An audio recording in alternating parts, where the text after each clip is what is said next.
কিছু না, মন ভালো রাখার চেষ্টা করি, আশেপাশে যে একটা মানুষ। দুইটা টিপস প্লিজ।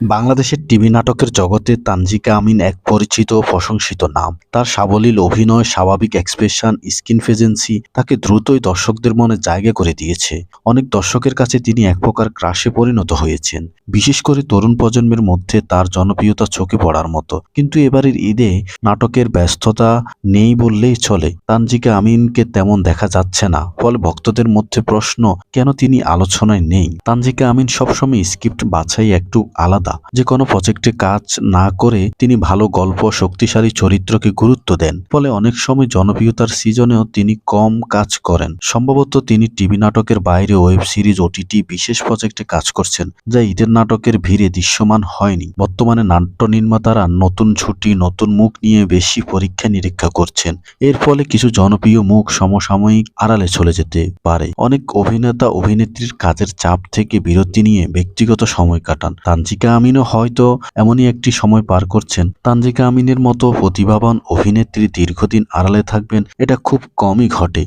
বরং অনেক সময় এমন বিরতির পর তারা আরো শক্তিশালী চরিত্র বা নতুন কনসেপ্ট নিয়ে ফিরে আসেন। এবারের ঈদের নাটকে তানজিকা আমিনের অনুপস্থিতি দর্শকদের জন্য একটি অপূর্ণতা তৈরি করেছে। তবে এটি হয়তো একটি পরিকল্পিত বিরতি বা ভালো কাজের অপেক্ষা, যা ভবিষ্যতে আরো বড় চমক হয়ে ফিরতে পারে।